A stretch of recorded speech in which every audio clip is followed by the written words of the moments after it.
علیکم ورحمۃ اللہ تعالی وبرکاتہ۔ اللہ تبارک و تعالی نے یہ ارشاد فرمایا کہ خشکی میں اور سمندر میں یعنی پوری دنیا میں فساد پھیلا ہے لوگوں کے اپنے اعمال کی وجہ سے۔ یعنی جب کبھی کوئی عالمگیر پریشانی لاحق ہوتی ہے یا فساد پھیلتا ہے تو وہ در حقیقت خود انسانوں کے اپنی لفظ ہے کمائی سے ہوتا ہے، یعنی اپنے ان کے کرتوتوں کی وجہ سے ہوتا ہے، اپنے ان کے اعمال کی وجہ سے ہوتا ہے۔ اور آگے یہ بھی فرمایا کہ لیذیقہم بعض ما عملوا، تاکہ جو انہوں نے اعمال کیے ہیں ان کا کچھ مزہ ان کو دنیا میں چکھا دیں۔ یعنی جو اعمال خراب کیے ہوئے ہیں ان کا مکمل مزہ تو نہیں چکھا سکتے، ہم اس دنیا میں نہیں چکھاتے، یعنی جس عذاب کے وہ مستحق ہوتے ہیں وہ پورا کا پورا عذاب تو ان کے اوپر نازل نہیں کیا جاتا، لیکن کچھ کا مزہ چکھا دیا جاتا ہے۔ اس میں ہدایت یہ دی گئی ہے کہ جب کبھی معاشرے میں فساد پھیلا ہوا ہو اور لوگ اس فساد کی وجہ سے پریشان ہوں تو عام آدمی کا کام یہ ہے کہ وہ یہ سمجھے کہ یہ میرے کسی عمل کی خرابی کی وجہ سے ہو رہا ہے۔ ہمارا مزاج یہ بن گیا ہے کہ جب کبھی کوئی خرابی سامنے آتی ہے تو ہم اس کی ذمہ داری دوسروں پر ڈالتے ہیں، فلاں نے یہ کر دیا لہذا فلاں نے یہ کر دیا، اس کی وجہ سے ہم یہ مصیبت میں مبتلا ہو گئے۔ لیکن کبھی یہ خیال نہیں آتا کہ خود میری اپنی زندگی میں اور زندگی کے معاملات میں میری طرف سے کوئی خرابی ہوئی ہو جس کی وجہ سے اللہ تبارک و تعالیٰ نے یہ عذاب نازل کر دیا ہو، یہ پریشانی پھیلا دی ہو، اس کی طرف کبھی خیال نہیں جاتا۔ جب اصلاح کی بات آتی ہے تو ذہن میں یہی بات آتی ہے کہ بھئی یہ لوگ خراب ہو گئے ہیں اور ان کے حالات بگڑ گئے ہیں، لہذا ان کی اصلاح کرنی چاہیے، اور دوسروں ہی کی فکر میں مبتلا ہو جاتے ہیں کہ انہوں نے یہ کر دیا، انہوں نے یہ کر دیا۔ کہیں ایسا تو نہیں ہے کہ میرے کسی عمل کی وجہ سے پورے معاشرے کو سزا مل رہی ہو اور وہ یہ جو کچھ انتشار پھیلا ہوا ہے وہ میرے کسی بدعمالی کی وجہ سے ہو۔ حضرت ذوالنون مصری رحمۃ اللہ علیہ جو بڑے درجے کے اولیاء اللہ میں ان کا شمار ہے، ان کے بارے میں یہ بیان کیا جاتا ہے کہ ایک مرتبہ جہاں وہ تشریف فرما تھے وہاں پر قحط پڑ گیا، بارش نہیں ہو رہی تھی، لوگ پریشان تھے، تو لوگ جو ہے دعا کرانے کے لیے حضرت ذوالنون مصری رحمۃ اللہ علیہ کے پاس آئے اور ان سے کہا کہ حضرت خلقت پریشان ہے، بارشیں ہو نہیں رہی، پانی کی قلت ہے، قحط پڑا ہوا ہے، تو آپ دعا فرما دیجئے کہ اللہ تبارک و تعالی ہم سے یہ قحط دور فرما دے، یہ پریشانی رفع ہو جائے۔ تو حضرت ذوالنون مصری رحمۃ اللہ علیہ نے فرمایا کہ مجھے پہلے خیال نہیں آیا تھا اس قحط کا، لیکن اگر واقعی اس طرح لوگ پریشان ہیں تو یقیناً یہ میری کسی بدعملی کی وجہ سے، لہٰذا میں یہ کرتا ہوں کہ میں اس شہر سے چلا جاتا ہوں، میری کسی بدعملی کی وجہ سے یہ کچھ ہو رہا ہوگا، میں چلا جاؤں گا تو شاید یہ لوگوں کو کچھ راحت نصیب ہو جائے اور یہ عذاب ان سے ٹل جائے۔ یعنی پہلا خیال جو گیا وہ اپنے عمل کی طرف، میرے عمل میں کچھ خراب۔ تو قرآن کریم یہ اس پر متوجہ فرما رہا ہے کہ جب معاشرے کے اندر فساد پھیلا ہوا ہو تو ہر آدمی کو یہ سوچنا چاہیے کہ یہ کہیں میری کسی بدعملی کی وجہ سے تو نہیں ہو رہا، اور اگر ہر انسان اپنی طرف متوجہ ہو جائے اور اپنی غلطیوں اور اپنے عیوب پر نگاہ ڈال کر ان کی اصلاح کرنے کی فکر کر لے تو سارا معاشرہ صحیح ہو جائے۔ اسی لیے قرآن کریم نے دوسری جگہ فرمایا یا ایھا الذین آمنوا علیکم انفسکم لا یضرکم من ضل اذا اہتدیتم، اے ایمان والو اپنی خبر لو، اپنی فکر کرو، جو لوگ گمراہ ہو گئے ہیں وہ تمہیں کوئی نقصان نہیں پہنچا سکیں اگر تم صحیح راستے پر۔ یہ الفاظ قرآن کریم نے استعمال کیا، علیکم انفسکم، تم کو چاہیے کہ خود اپنی خبر لو، اپنے حالات کا جائزہ لو، دیکھو میں کہاں کہاں غلطیاں کر رہا ہوں، مجھ سے کیا کیا گناہ سرزد ہو رہے ہیں، ان کی فکر کر کے ان کو ختم کرو، اور دوسروں کی طرف جو ہر وقت دیکھتے رہتے ہو کہ فلاں گمراہ ہو گیا، فلاں نے یہ کر دیا، فلاں نے یہ مصیبت ڈال دی، اس کا مراقبہ کرنے کے بجائے اپنے اعمال کا مراقبہ کرو، میں کہاں کھڑا ہوں۔ اگر اپنی اصلاح کی طرف بندہ متوجہ ہو جائے، اگر فرض کرو ایک آدمی ہے وہ اپنے اصلاح کی طرف متوجہ ہو جاتا ہے اور وہ اپنے عیوب کے اوپر نگاہ ڈالتا ہے، میں صبح سے شام تک کی زندگی میں کیا کرتا ہوں، کیا اللہ کے حقوق صحیح طریقے سے ادا کر رہا ہوں۔ اللہ تعالیٰ کے حقوق یہ ہیں کہ میں بر وقت نماز با جماعت کا اہتمام کروں, کیا کر رہا ہوں, اگر نہیں کر رہا اس کی اصلاح کروں. جب میں اپنے گھر والوں کے ساتھ معاملات کرتا ہوں تو آیا میں سنت کے مطابق کر رہا ہوں یا نہیں. وہ سنت نبی کریم سرورت عالم صلی اللہ علیہ وسلم کی, جس میں یہ فرمایا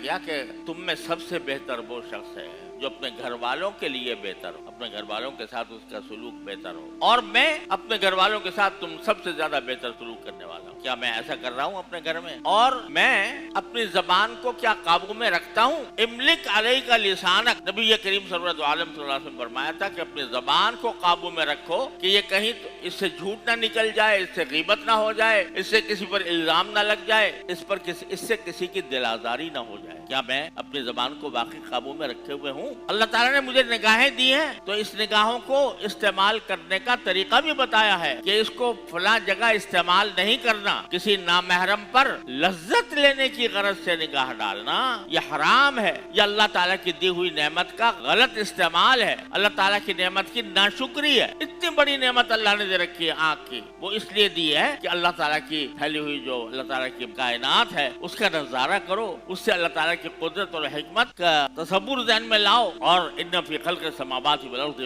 لآیات لأولی الالباب الذین یذکرون اللہ قیاما وقعودا وعلی جنوبہم. تو یہ کام کرو اور اس نگاہ کو صحیح جگہ پر استعمال کرو. کیا میں کر رہا ہوں؟ میں جو روٹی کھا رہا ہوں یا جو کھانا کھا رہا ہوں وہ آیا حلال طریقے سے حاصل ہو رہا ہے؟ اس میں کوئی حرام چیز شامل تو نہیں ہوئی؟ میں کہیں ملازمت کرتا ہوں تو ملازمت کرتے وقت جو ملازمت کے میرے ذمہ فرائض ہیں وہ ٹھیک ادا کر رہا ہوں, صحیح وقت پر جاتا ہوں, صحیح وقت پر آتا ہوں, اپنے اوقات کو صحیح مصرف پر خرچ کرتا ہوں. اس نقطۂ نظر سے اپنی زندگی کا جائزہ لو, صبح سے لے کر شام تک کی زندگی کا. یہ معنی ہے علیکم انفسک, اپنی خبر لو کہ میرے اندر کیا عیوب ہے. اگر اس نقطۂ نظر سے نگاہ ڈالو گے تو اپنے اندر بے شمار عیوب پاؤ گے, اور جب بے شمار عیوب اپنے اندر نظر آنے لگے تو دوسرے کے عیوب بھول جاتا ہے انسان. دوسروں کے عیوب اسی وقت نظر آتے ہیں اور ان کی طرف توجہ ہوتی ہے جب انسان اپنے آپ سے غافل ہو. بہادر شاہ ظفر نے فرمایا کہ تھے جو اپنی برائی سے بے خبر,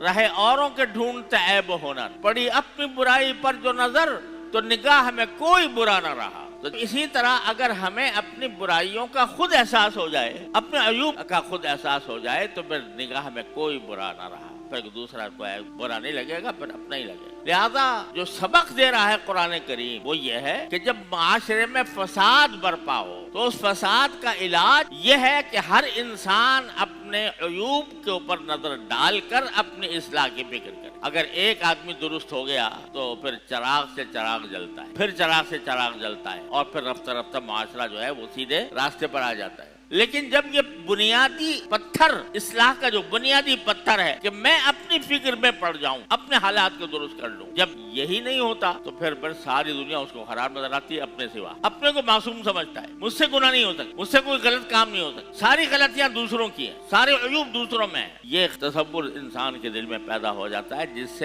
کا نتیجہ یہ ہے کہ بگاڑ پھیلتا چلا جاتا ہے. تو میرے بھائی اور عزیزوں, ہمیں قرآن کریم کی تعلیم یہ ہے. آج اگر دیکھا جائے ہم اپنے ملک کی صورتحال کو دیکھیں تو اسی آیت کا نقشہ نظر آتا ہے کہ ظہر الفساد فی البر والبحر, کہ فساد ایسا پھیلا ہوا ہے کہ ہمارا یہ ملک پاکستان, اللہ تعالیٰ نے ایک ایسی نعمت ہمیں عطا فرمائی جس کا ہم شکر ساری زندگی سجدے میں پڑھ کر بھی ادا کرنا چاہیں تو نہیں کر سکتے. آج دیکھو ہندوستان میں کیا حالات ہو رہے ہیں, مسلمانوں کے ساتھ کیا ظلم و ستم ہو. ابھی میرے پاس کسی شخص کا دہلی سے پیغام آیا کہ اس نے کہا بھئی خدا کے لیے تم اس پاکستان کی نعمت کی قدر کرو. ہمارا حال یہ ہے کہ ہم اپنی جان بچانے کے لیے اور لوگوں کی تکلیفیں سے بچنے کے لیے تلک لگانے پر مجبور ہیں. باہر نکلتے ہیں تلک لگا کے تاکہ ہمیں مسلمان نہ سمجھا جائے. بچوں کو یہ تعلیم دیتے ہیں کہ اگر تمہیں کوئی اچانک کوئی تکلیف پہنچ جائے تو اللہ تو دل میں کہنا,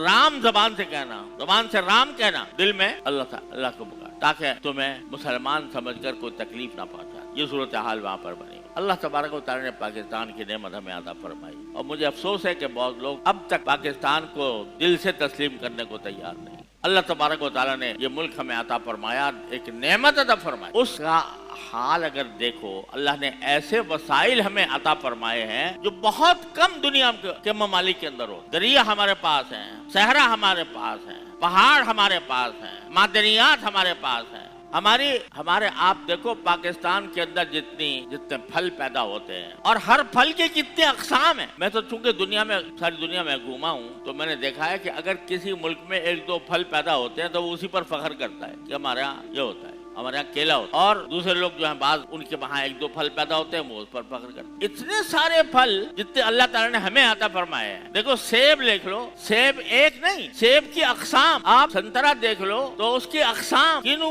اور خدا جانے کیا کیا نام اس کے الگ الگ رکھے ہوئے ہیں. انگور کی اقسام دیکھ لو. کتنے پھل اللہ نے ہمیں عطا فرمائے ہیں جو دنیا کے بہت کم ملکوں میں ہو. ہمارے اللہ نے زمینیں ہمیں ایسی دی ہیں جو سونا اگلنے کے قابل ہے, لیکن اس کے باوجود حالت یہ ہے کہ ہم محتاج بنے ہوئے ہیں دوسروں کے. ہماری اقتصادی حالت تباہ ہو رہی ہے, ہماری معاشی حالت تباہ ہو رہی ہے. ہمارے روپے کی قدر گر کر وہ 200 سے اوپر تک پہنچ گئی. اس مصیبت میں ہم گرفتار ہیں, باوجود سارے وسائل موجود ہونے کے دوسروں کے محتاج ہیں, قرضوں پر جی رہے ہیں. قرضوں کا ایک پہاڑ ہمارے سروں پر کھڑا ہے جو سال سے قرضے لے کر وہ ایک پہاڑ ہمارے سر پر قائم ہو گیا. معاشی صورتحال یہ ہے, اور اخلاقی صورتحال یہ ہے, دینی اخلاقی, کہ رشوت کا بازار گرم ہے. کسی محکمے میں کوئی کام اگر پڑ جائے تو رشوت دیے بغیر کوئی کام نہیں ہوتا. رشوت کا ایک سیلاب ہے. ایک عام آدمی کے لیے ویسے ہی جینا دوبھر ہے مہنگائی کی وجہ سے, لیکن اگر وہ اس کا واسطہ کسی دفتر سے پڑ جائے تو دفتر میں لوگ منہ کھولے بیٹھے ہوئے ہیں حرام کھانے کے لیے. یہ ہماری اخلاقی حالت کا یہ حال ہے کہ کچھ پرواہ نہیں ہے ہمارے سچ اور جھوٹ کی. جھوٹ بولتے اور پھیلانے میں کچھ ایسا مزہ آتا ہے کہ اس سے فکر نہیں کہ اس سے مجھے کچھ حاصل ہوگا. اخلاقی گراوٹ کے ہم اس درجہ پہنچ چکے ہیں. سیاسی اعتبار سے ہم تقسیم ہو چکے ہیں اور اس طرح ہو چکے ہیں کہ ایک دوسرے پر گالی گفتار کا ایک سیلاب ہے. دوسرے کی بات سننے کے روادار نہیں ہے, اور ہر ایک یہ چاہتا ہے کہ مجھے اقتدار نصیب ہو جائے. اسی اقتدار کے پیچھے دوڑ رہے ہیں. اس اقتدار کے جس کے نتیجے میں ہم زوال کی انتہا کو پہنچ گئے ہیں, اس کے پیچھے دوڑ لگی ہوئی ہے. اور اس دوڑ کے اندر صورتحال کیا ہے کہ ایسی بدترین لڑائی, زبان کی بھی اور جسمانی بھی, گالی گلوچ کا ایک بازار گرم ہے. پہلے کبھی سیاسی اختلاف ہوتا تھا تو اس کے اندر کچھ تہذیب ہوتی تھی, کوئی شائستگی ہوتی تھی. اب تو بالکل بازاری زبان استعمال ہو رہی ہے, اور ایسی بازاری زبان کہ جو ذرا سا بھی کوئی دل میں شرافت ہو تو وہ اس کو کسی طرح بھی پسند نہیں کر سکتا. ابھی کچھ عرصے پہلے میں نے سورہ حجرات کی تفسیر بیان کی تھی. اس میں کیا کیا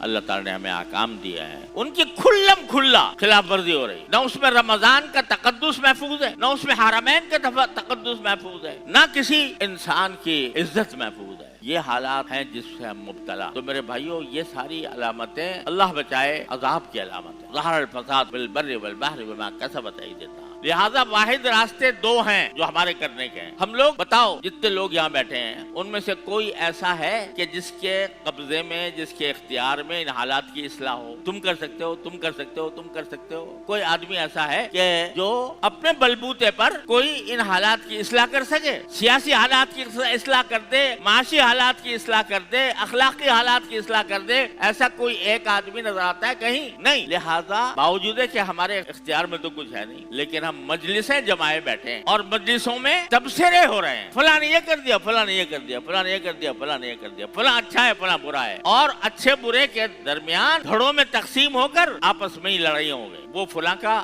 حامی ہے, یہ فلاں کا حامی ہے, لہذا آپس میں لڑائیاں جاری ہیں. مجلس گھر یہ اختلاف اور جھگڑے پھیلے ہوئے, حالانکہ کسی کے بس میں کچھ ہے نہیں. تو یہ جو بیکار وقت ضائع کر رہے ہو, جس سے اور زیادہ اشتعال پھیل رہا ہے, جس سے اور زیادہ نفرتیں جنم لے رہی ہیں, اس کے بجائے اگر یہ وقت تم رجوع اللہ کی طرف صرف کرو. اس سارے حالات کی اصلاح اگر کوئی کر سکتا ہے تو کون؟ اللہ جل جلالہ. لہذا ان کی طرف متوجہ ہو اور ان سے دعائیں مانگو. یا اللہ ہم کچھ کر نہیں سکتے, حالات ایسے ہو گئے, آپ ہی ہمارے لیے کوئی بہتری کا راستہ نکال دی. اگر ہر انسان, ہر مسلمان اپنی جگہ پر 2 رکعت نماز حاجت روزانہ پڑھ کے 2 رکعت نماز حاجت پڑھ کر اللہ تعالیٰ سے مانگے, یا اللہ ہم پھنس گئے ہیں اس مصیبت میں, اور ہمارے گناہوں کو معاف فرما دیجیے, اور ہماری اصلاح بھی کر دیجیے, اور ان حالات کو درست بھی فرما دیجیے. 22 کروڑ انسان بستا ہے پاکستان میں. اگر 22 کروڑ میں سے 1 کروڑ انسان بھی روزانہ 2 رکعت نماز حاجت پڑھ کر اللہ تبارک و تعالیٰ سے رجوع کرے اور اس سے مانگے کہ یا اللہ میرے بس میں نہیں ہے ان حالات کی اصلاح، آپ اپنے فضل و کرم سے اصلاح فرما دیجئے، ہماری بھی اصلاح کر دیجئے، ہمارے سیاستدانوں کی بھی اصلاح کر دیجئے،